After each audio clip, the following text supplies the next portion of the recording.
Hi und herzlich willkommen. Ja, ein bisschen spät, aber immerhin, ich wollte dir auch diese Woche ein bisschen von meiner Woche erzählen, was alles so war, wie alles gelaufen ist und, was es zu essen gab. Und dazu wollte ich gerne hier an meinem Bildchen weiter painten, und zwar der Drachenhexe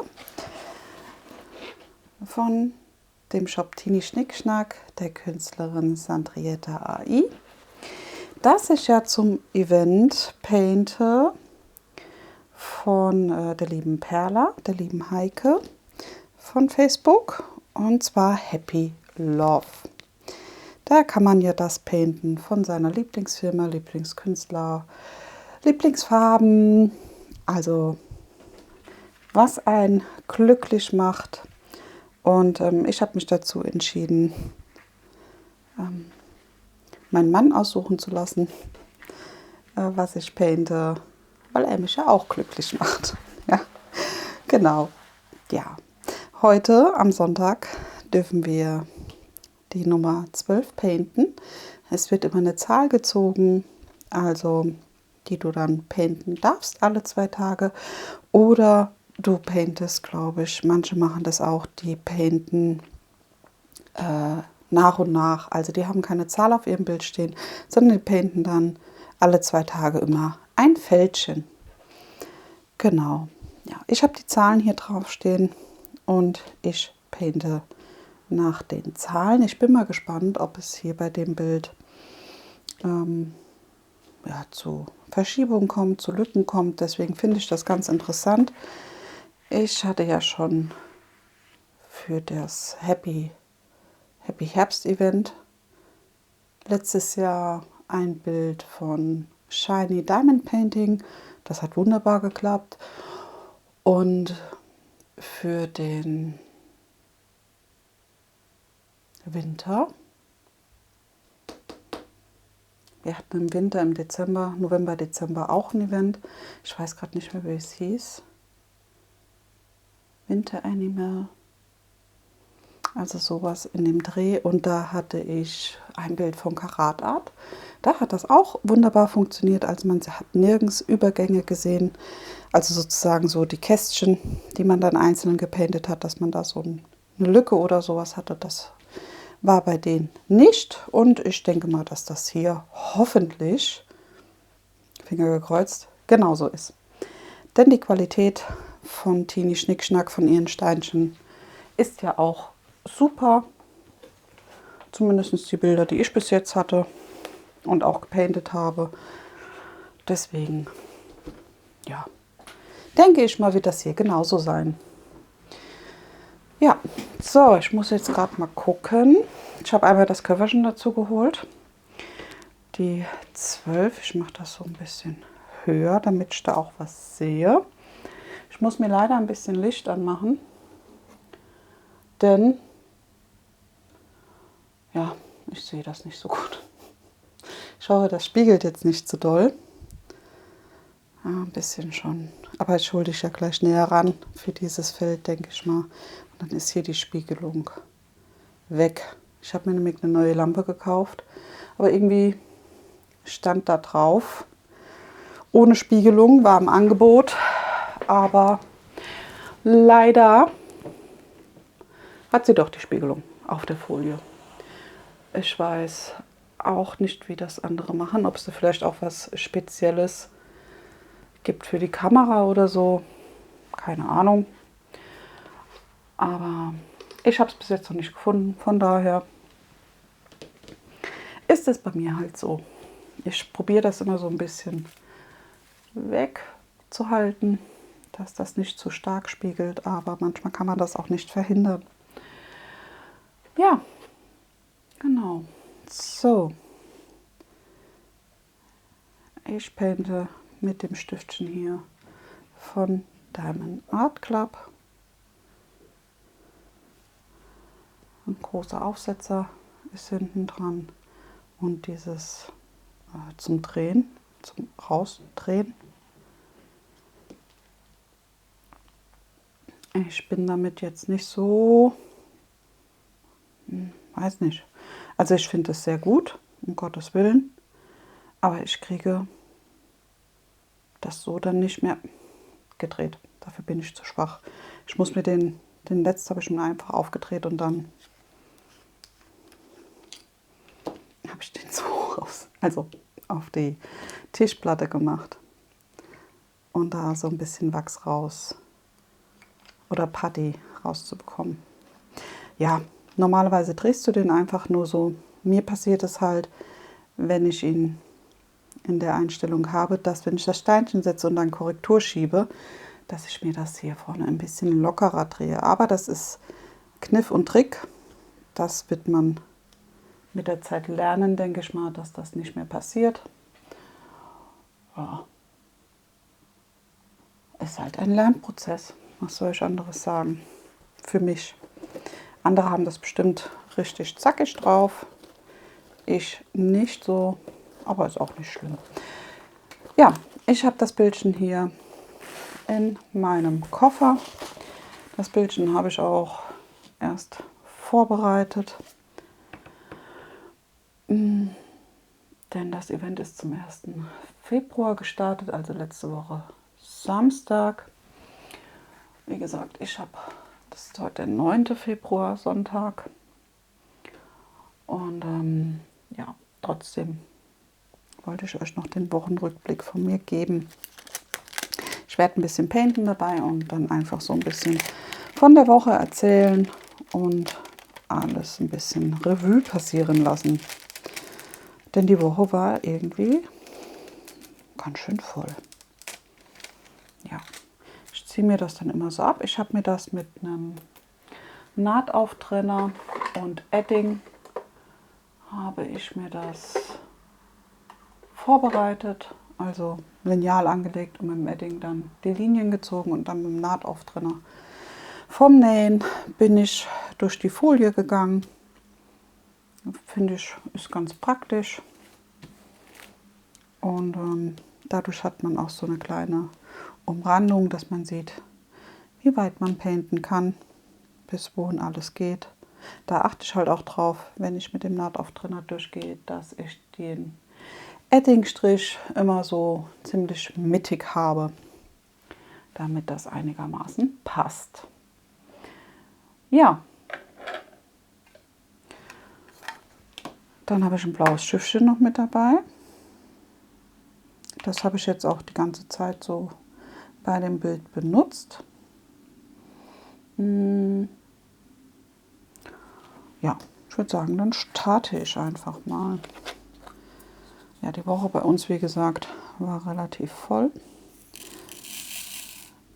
Deswegen kam ich auch leider nicht dazu, diese Sachen hier früher zu machen, denn ich finde das eigentlich ganz schön, wenn ich von meiner Woche erzählen kann und mich da mit dir austauschen kann.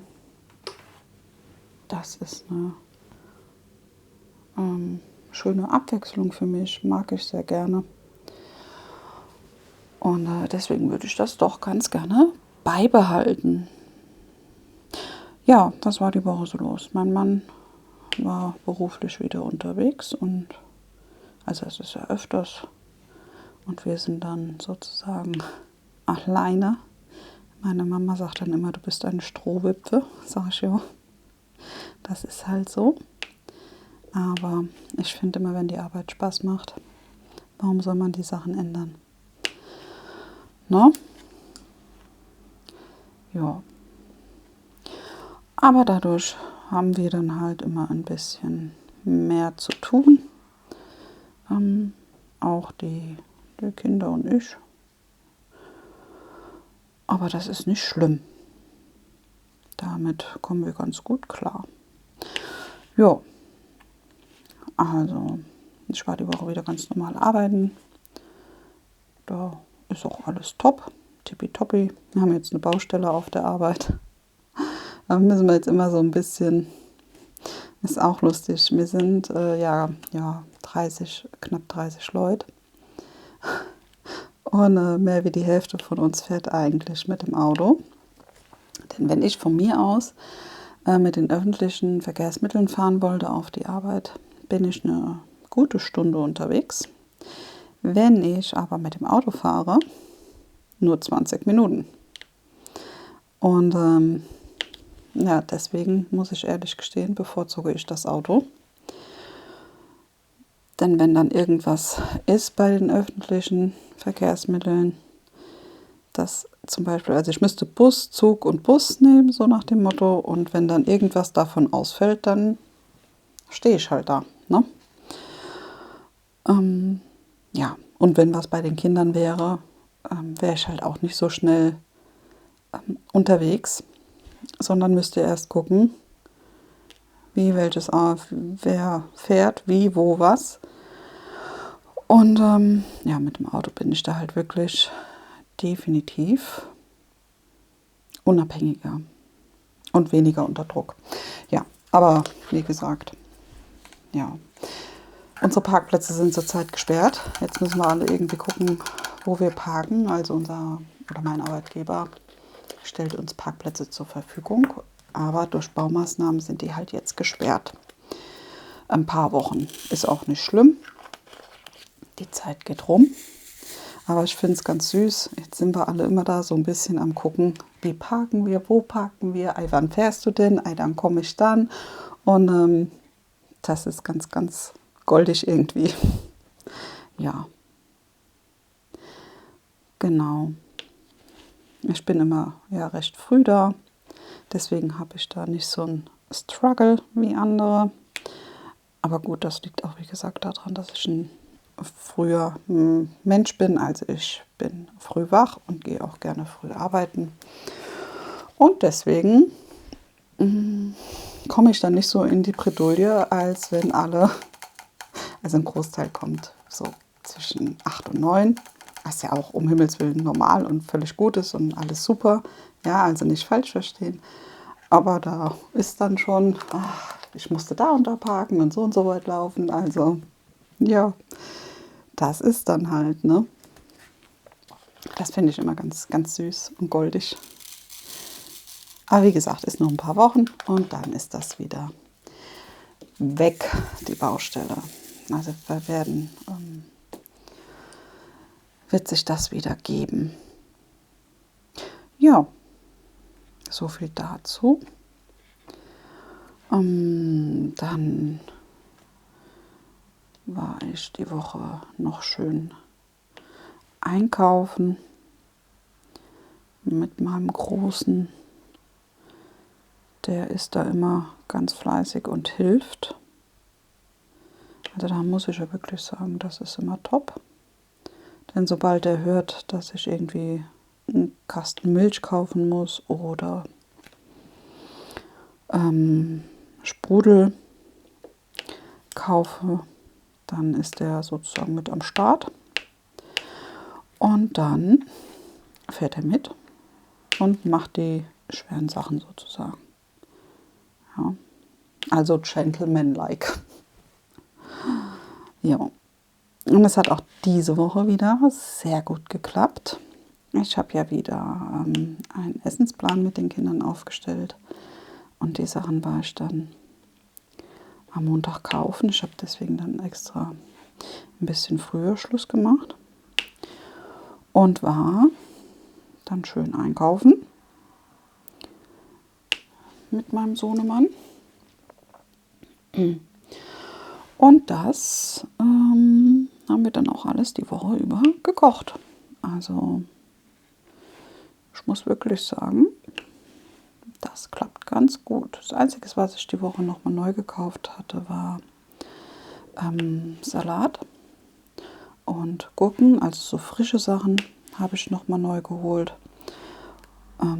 Und Obst habe ich nochmal neu gekauft. Denn ich habe mir die Woche sehr viel Obst mit auf die Arbeit genommen. Und dadurch war das relativ zügig leer. Und dann habe ich das halt weiß ich gar nicht, ob das am Donnerstag oder am Mittwoch war, habe ich mir dann nochmal einmal neu gekauft. Einmal frisches Obst und Gemüse. So. Ja. Das war ganz gut. Genau. So, und dann habe ich ja vom Painten her, habe ich mir hier das Bildchen ja letzte Woche am Samstag vorbereitet, also hier das, und habe dann auch das erste Feld gepaintet. Ich weiß gar nicht mehr, was für Nummer das war. Ja, ne? Also, ich weiß nicht mehr, welche Nummer ich gepaintet hatte. War das die 23?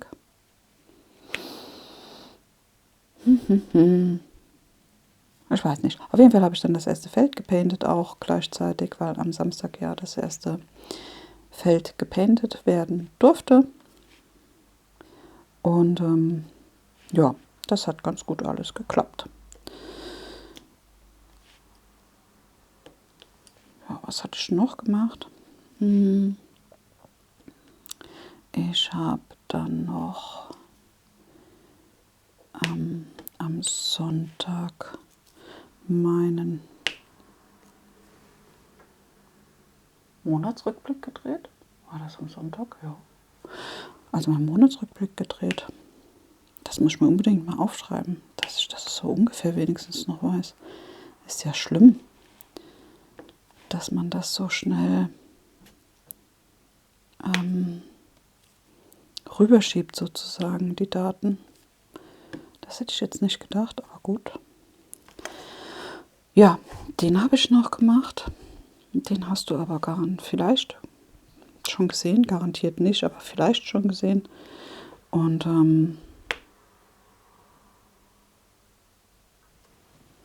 nee, dann war das nicht am Sonntag. Weil ich hatte das Bild ja gezeigt.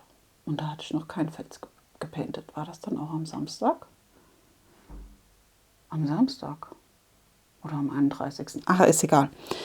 Egal. Ich weiß es nicht mehr. Aber hier, es war noch kein Bild gepaintet, also war das vorher. Da war noch kein Feld gepaintet bei dem Bildchen hier. Also war es vorne dran. Also entweder am Samstagmorgen oder am Freitagabend. Ich weiß gar nicht. Ja, wie gesagt, ist ja auch egal. Ich rede mich gerade um Kopf und Kragen hier. Wie gesagt, ich muss es mir unbedingt aufschreiben. So Sachen. Ist ja schlimm. Mit diesen Gedächtnislücken. Eieiei. Ja. Ups. Oh Mann. Naja, gut. Was habe ich noch gemacht? Ich hatte noch geguckt. Ich war mal ein bisschen im Internet stöbern. Und wie gesagt, dann hatte ich die Lampe da gesehen und dann blendfrei und tralala stand dabei. Und dann habe ich gedacht, oh ja, komm, dann holst du es dir, probierst du mal, weil dann war das noch im Angebot mit 15%. Und dann habe ich mir die gekauft. Ja, ne? Jetzt bin ich am struggeln, ob ich sie, am überlegen, ob ich sie behalte oder vielleicht zurückgebe. Aber ich habe sie jetzt schon ausgepackt und ausprobiert. Also da bin ich irgendwie, ja, da habe ich dann schon eine Hemmung, die Sachen zurückzugeben.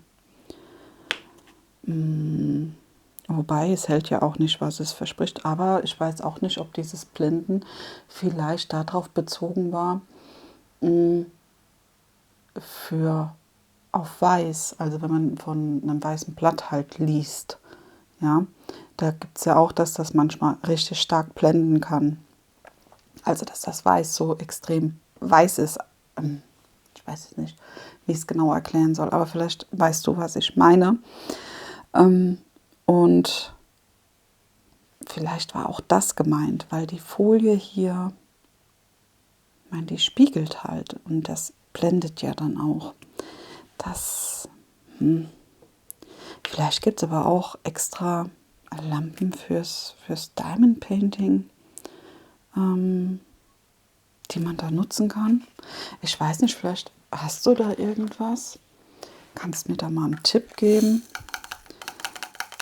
Denn ich habe zwar auch ein Lightpad, das nutze ich aber manchmal, aber nicht so viel.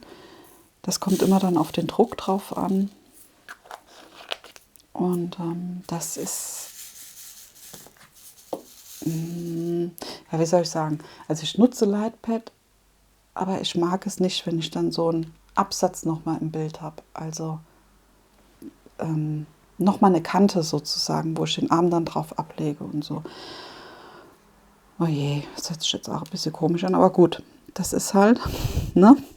So hat jeder seine Eigenarten. Und das ist ja was ich halt so bei mir nicht so gerne habe. Wie gesagt, ich nutze es. Ich finde es auch angenehm, mit Lightpad zu painten. Aber ich mag halt diese zweite Kante nicht. Es gibt zwar schon sehr dünne Lightpads, aber da muss man ja den Strom dann auch mit dran haben. Und ja, das ist dann auch ein bisschen ein Störfaktor. Ich weiß, ja, gibt auch welche mit Akku. Das habe ich auch schon gesehen. Aber die haben ja dann hinten so ein bisschen nochmal eine Erhebung. Also die sind dann so schräg abflachend, laufend. Zumindest die, wo ich gesehen habe. Und ja, das stelle ich mir dann auch ein bisschen, weiß nicht. Also ich habe es noch nicht gehabt, aber ich dachte dann, wenn mich die eine Kante schon stört, für mich persönlich, weiß ich jetzt nicht, ob das, wenn das so eine größere Kante ist, ob die mich dann nicht auch stört. Ja. Mal gucken, aber vielleicht hast du ja noch eine Idee, wie man das irgendwie ein bisschen besser handhaben kann. Einfach. Ne? Da würde ich mich super freuen. Denn man kann ja nicht alles wissen und nicht alles haben und nicht überall die Ohren haben, so nach dem Motto. Ja, vielleicht hast du da noch eine Idee. Und dann kannst du mir auch mal sagen, ob du die nochmal zurückgeben würdest, die Lampe, oder eher nicht. Ich glaube eher, ich behalte die. Denn so für mich für so zu painten ist sie sehr gut. Für die Videos weiß ich jetzt nicht. Wenn die zu stark blendet, ist das halt semi-gut. Ne? Ich hatte auch schon überlegt, so Softboxen zu kaufen, aber da habe ich auch gelesen, dass das dann nicht blendfrei ist, sondern das Licht halt nur ein bisschen sachter wäre. Ja, außerdem sind die ganz schön teuer. Wenn man da wahrscheinlich was Gutes haben will, glaube ich, sind sie ganz schön preislich hoch. Aber gut, wenn man Qualität haben will, ist das ja meistens der Fall. Na? Hier kleben meine Steinchen ein bisschen zusammen. Das ist aber ein Punkt, der stört mich nicht. Ich painte immer erst die ganzen Steinchen so, die ich da habe. Und wenn sie dann zu stark aneinander kleben, dann gehe ich hin und mache sie mir einfach auseinander. Entweder mit einer Steinchenmühle oder auch mit den Fingern. Wenn das dann funktioniert, manchmal sind die aber so stark zusammen, da klappt das nicht. Und dann gehe ich hin und nehme normalerweise Steinchenmühle. Oder man kann auch, habe ich jetzt gesehen, 2 Schiffchen nehmen und die so die Steinchen halt reinmachen und dann mit den Schiffchen so ein bisschen aneinander, auseinanderdrücken, draufdrücken. Also dasselbe eigentlich wie mit der Steinchenmühle, aber nee, nur mit 2 Schiffchen einfach. No? Ich weiß gar nicht, hast du eine Steinchenmühle? Hattest du mit so Sachen schon mal Probleme? Oder wie machst du deine Steinchen auseinander? Ich muss ja gestehen, die Steinchenmühle, da habe ich mir eine Vorlage für den 3D-Drucker gekauft und habe mir die dann gedruckt als Steinchenmühle. Das war auch sehr lustig. Also, jetzt habe ich den Fokus eingestellt. Das war ganz lustig. Die Datei hieß Grindr, ja, die ich gekauft habe. Es ist aber ein Diamant drauf, ja. Und ja, ich habe die gedruckt und dann kommt mein Sohn und sagt auf einmal zu mir, ja, Mama, wozu brauchst denn du einen Grindr? Und ich so, was meinst du? Sag ich dir, meinst du die Datei da? Sagt er, ja, wozu brauchst du denn das? Und ich so, wozu brauche ich das? Sag ich, also für die Steinchen auseinander zu machen. Hat er mich mit großen Augen angeguckt, sagt er, was für Steinchen nimmst denn du da? Sag ich, hä? Sag ich, meine vom Diamond Painting, meine Steinchen? Ah, sag ich, was hast du denn jetzt gedacht? Ja, und da hat er halt an das andere gedacht. Aber daran habe ich nicht gedacht. Da haben wir wirklich aneinander vorbeigesprochen. Und er hat da gestanden und überlegt und dachte, was macht denn die da? Also das hat er ja noch nie gesehen. Und ja, das war ein Ding. Und ich habe das am Anfang gar nicht verstanden, bis mein Mann zu mir gesagt hat, ey Katharina, du benutzt doch einen Grindr auch da und dafür. Und ich so, ach so, no? Ja. Ja, so ist es. Aber das war schon ein Ding.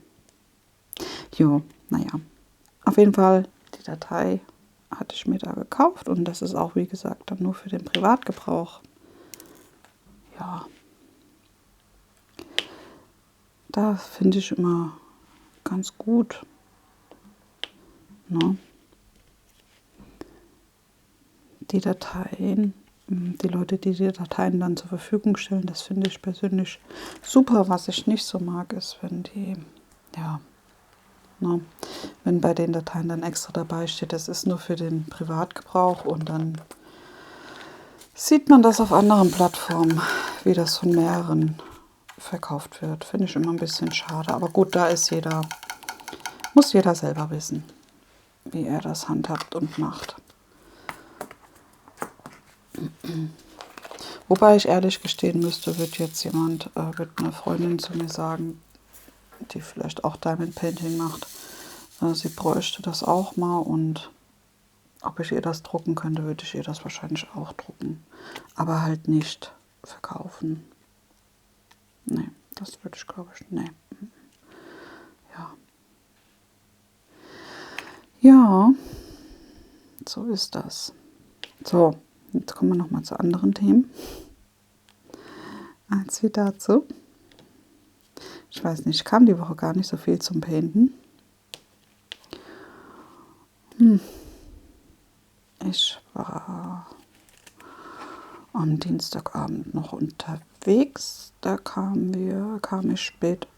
Habe ich das Ständchen verloren? Ne, habe ich gar nicht aufgenommen. Da kamen wir spät nach Hause. Da waren wir erst noch auf einem Geburtstag nachmittags. Sind wir um 3:30 hingefahren, da habe ich auch früher Schluss gemacht. Und da waren wir dann da. Und dann sind wir noch weitergefahren. Und mein Sohn ist noch auf eine kleine Fortbildung gegangen abends. Und ja, den habe ich dann später dann nochmal abgeholt. Und jetzt am Mittwoch war er dann im Training. Da hat er jetzt auch nach ein paar Probesachen gesagt, dass also er schwimmt ja und der ist jetzt noch in eine andere Ortsgruppe von der DLAG reingegangen, weil die mehr an Wettkämpfen und sowas teilnehmen und das möchte er halt auch gerne machen. Und die Ortsgruppe, wo er noch gemeldet ist, er möchte auch dort bleiben, die macht halt nicht so viele Wettkämpfe. Ne? Da ist jetzt auch schon seit ein paar Monaten, muss ich ehrlich sagen, seit ein paar Monaten das Schwimmbad nicht einsetzbar, sozusagen. Also er hatte kein Training seit November. Ja. Und deswegen hat er jetzt gesagt, dann guckt er mal sich bei der anderen Ortsgruppe einfach die Sachen an und startet dann da.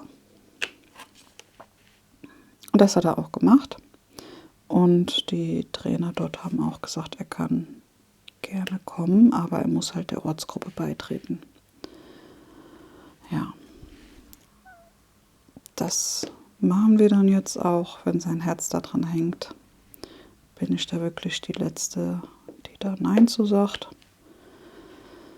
Ja, es ist halt nur weit zu fahren. Wir fahren jetzt 45 Minuten eine Richtung für das Training. Ist schon weit. Aber das ist das Wintertraining, das ist halt in einer Schwimmhalle. Und nachher im Frühjahr, Sommer ist das Training ein bisschen dichter. Da fahren wir dann nur 20 Minuten. Ja, ich meine, das ist ja auch dann schon mal eine Erleichterung. Aber im Winter ist es halt ja, ein bisschen weiter. Ist auch nicht schlimm. Mein Gott. Ich habe dann halt im Auto gewartet. Ich wollte jetzt nicht unbedingt da in die Schwimmhalle mit reingehen. Ich komme mir dann auch ein wenig blöd vor. Ja, sind da die ganzen Jugendlichen und ich als Mama hocke da von einem Kind. Also, ja, von meinem Sohn und die anderen sind alle ohne. Das mache ich nicht. Ich habe dann ganz brav im Auto gewartet.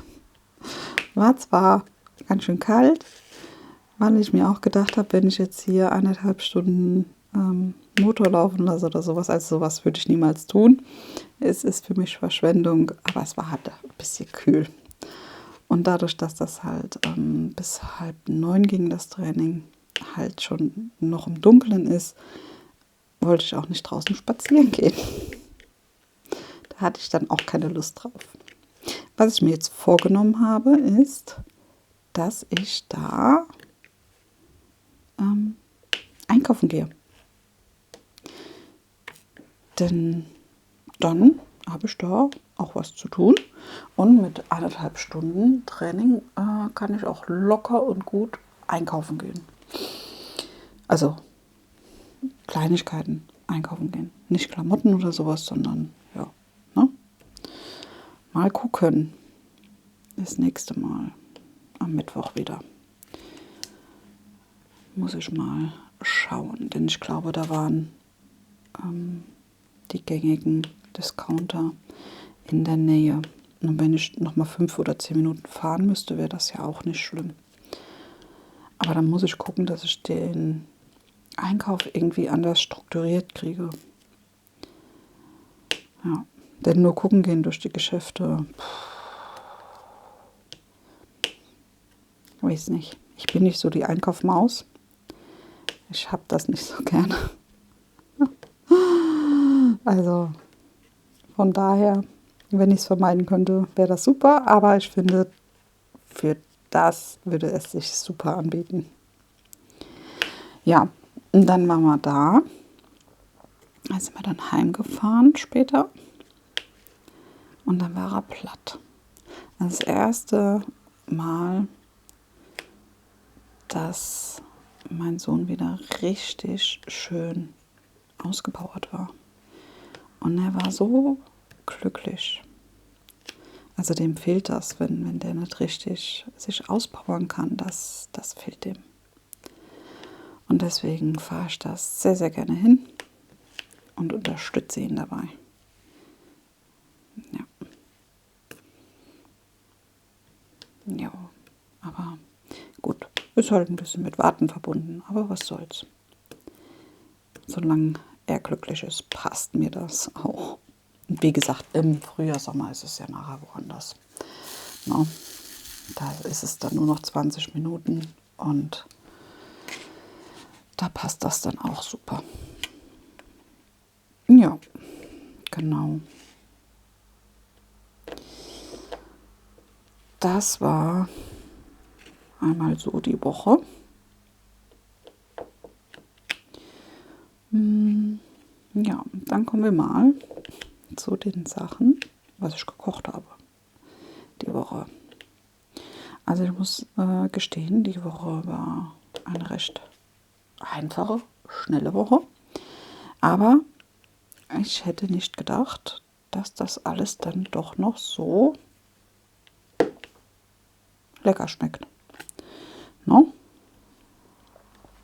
Ich habe zum Beispiel gekocht am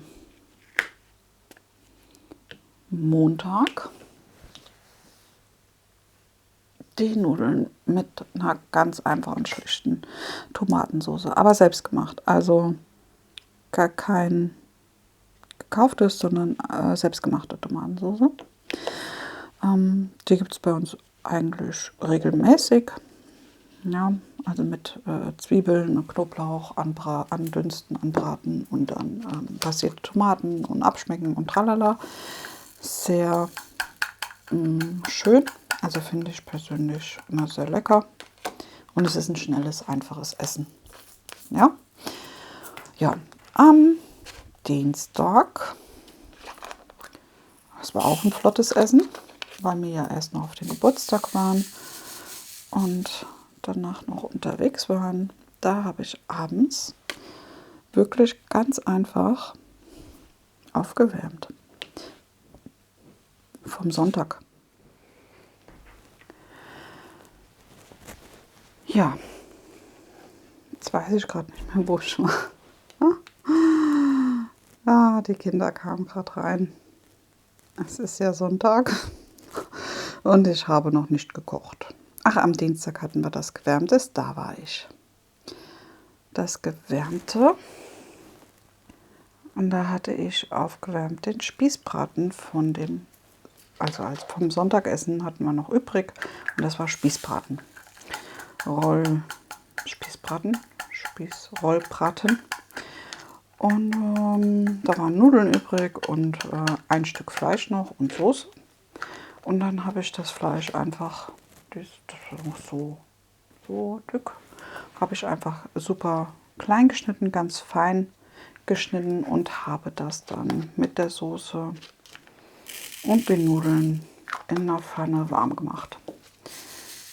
Ja, das gab es am Dienstag. Am Mittwoch waren wir ein bisschen später ja zu Hause und da habe ich ganz schlicht und einfach schon Milchreis gekocht gehabt und habe den dann mit den Kindern gegessen, was auch sehr lecker war. Ich habe diesmal süßen Milchreis gemacht. Man kann den ja auch herzhaft machen, aber ich habe ihn diesmal süß gemacht. So als Kleinigkeit dachte ich, ist das ganz in Ordnung. Ja. Und dann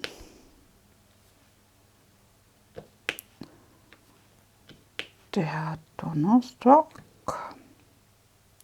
Oh ja, am Donnerstag. Da hatte ich hatte Hähnchen gekauft gehabt die Woche und dann, also so eine kleine Packung mit, waren da 2 Hähnchenbruststücker drin. Und da habe ich einmal für den Donnerstag gemacht.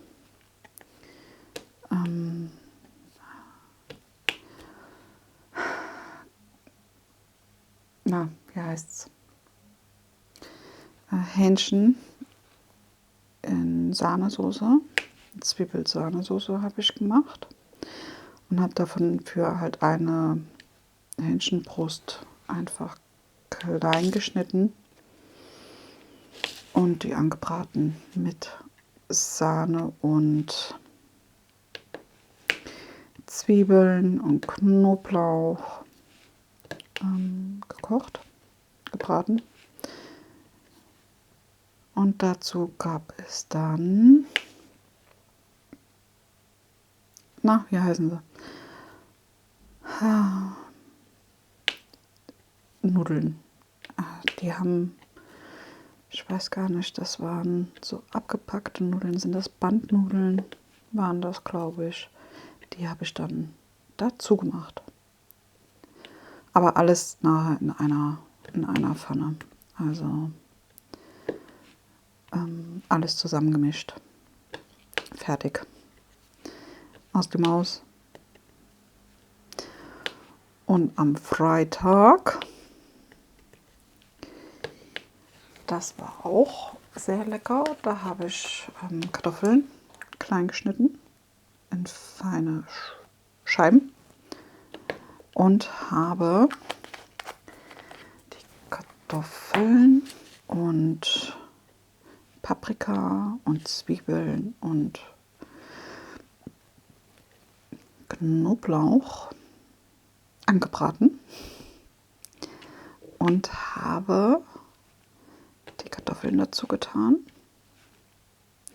Dann noch so ein Schmelzkäse reingemacht und habe das wiederum in eine Auflaufform getan und habe es noch im Backofen warm gemacht. Also richtig so ein bisschen überbacken mit dem Schmelzkäse dann sozusagen. Ja. Aber hatte ich da nicht auch noch Pilze mit drin? Nee, Wiener. Ich hatte noch so ein angefangenes Wiener Würstchenpäckchen. Und da habe ich die Wiener, die noch übrig waren, also die noch im Kühlschrank verweilt sind, die habe ich noch mit reingemacht. Ja. Genau. Und dann am Samstag gestern habe ich die andere Hähnchenbrust noch gemacht. Und die habe ich einfach nur ganz schlicht und einfach angebraten. Also habe ich nur in so ein bisschen dickere Streifen geschnitten. Das waren dann, ich glaube, 4 oder 5 Streifen. Habe die angebraten und habe noch einen grünen Salat dazu gemacht. Ja. Und dann gab es das gestern. Also eine Hähnchenbrust oder in Streifen geschnitten und dann Salat noch dazu. Und für die Kinder hatte ich dann noch Brötchen aufgebacken. Genau. Das war das Essen von der Woche. Und heute, muss ich mal gucken, wollte ich Hähnchenschnitzel machen. Und dazu ganz schlicht und einfach Pommes. Mal gucken. Entweder gibt es Pommes, aber vielleicht mache ich auch selbstgemachte Pommes dazu, weil ich noch so ein paar Kartoffeln übrig habe. Und die sind halt ein bisschen klein. Eigentlich würde ich die lieber nehmen für Pellkartoffeln, aber ich habe gerade überlegt, wenn ich die sauber mache, also wasche, Schale lasse ich dran und dann mache ich mir so Kartoffelspalten, würze die, also Gewürze, Öl dran und Stärke dran und dann in den Backofen. Das wäre natürlich auch lecker, anstatt so normale Pommes aus dem Backofen. Ich meine, die habe ich auch noch im Gefrierfach, aber so könnte ich die Kartoffeln aufbrauchen. Ja,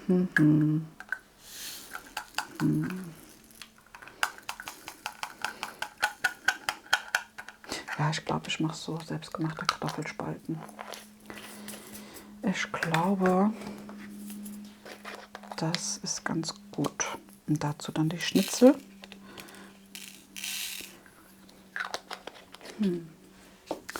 Schnitzel.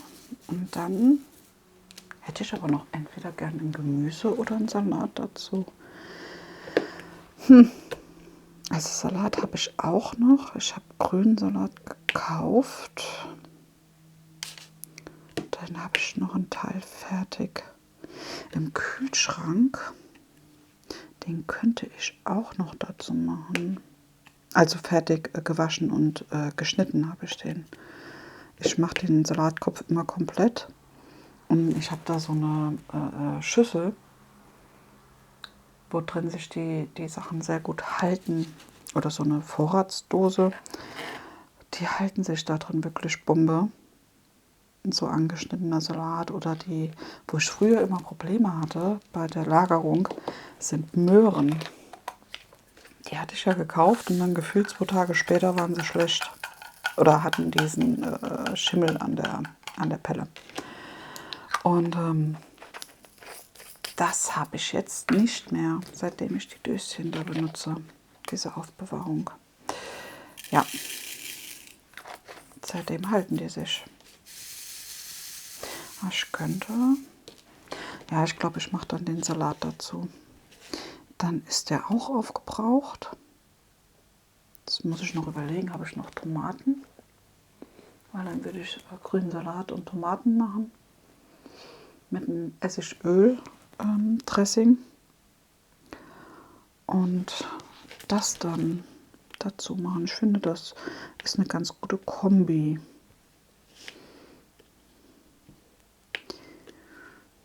Ja, ich muss mal überlegen.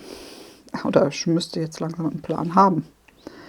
Da Sie ja schon gesagt haben, Sie haben Hunger. Und ich ja noch nicht gekocht habe. Und das ja auch noch ein bisschen dauert. Ja. Genau. Aber ich wollte halt gerne noch meinen kleinen Rückblick machen. Wie meine Woche so war. Und deswegen ist das alles jetzt ein bisschen nach hinten verschoben. Ist aber auch nicht schlimm, denn wie gesagt, es ist Sonntag. Da kann man ja auch mal essen, wann man möchte. Aber früher war das bei uns so, wir hatten immer eine vorgegebene Zeit. Sonntags hat immer mein Papa gekocht. Und da gab es um 11:30 Essen. Also wir haben früher bei mir, wie ich klein war, nicht sonntags gefrühstückt, sondern wir hatten dann für 11:30 Essen.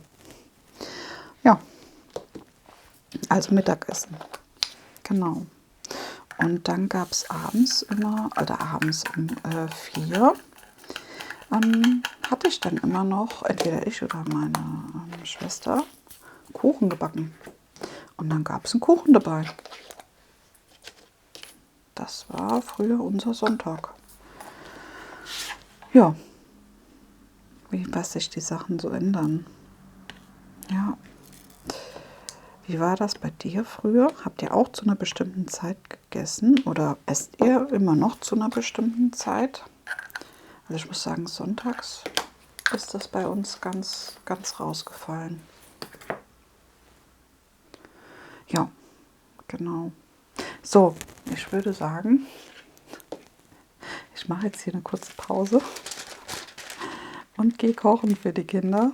Nicht, dass die mir noch vom Fleisch fallen, die Armen, damit das schon mal erledigt ist. Ich habe zwar jetzt nur einen Teil erzählt von den Sachen, also ich habe mir definitiv ein bisschen mehr aufgeschrieben. Also da mein Büchlein, also da ist definitiv ein bisschen mehr. Aber dann hebe ich mir das einfach auf für das nächste Mal. Ich probiere auch jetzt in der kommenden Woche das alles ein bisschen früher zu machen, ein bisschen früher zu erzählen. Denn, ja, na? Ei, Quatsch. So. Oh je, ich bin schon ganz fertig. Die Kinder haben mich ganz aus dem Konzept hier gebracht. Ja, genau. Aber ich finde, hier sieht das schon wirklich toll aus. Das kommt super raus. Da oben auch mit dem Hut. Mega. Sehr, sehr schön. Und die Farben gefallen mir hier sehr gut. Man hat so viele verschiedene Blautöne hier mit dran. Ganz, ganz klasse. Ja, in diesem Sinne, erzähl mir gern, wie deine Woche war, was es bei dir so Neues gibt, was du vielleicht gepainted hast. Und da würde ich mich gerne ein bisschen mit dir austauschen. Und dann würde ich mich freuen, wenn du das nächste Mal wieder mit dabei bist. In diesem Sinne, bleib gesund, mach's gut. Tschüss.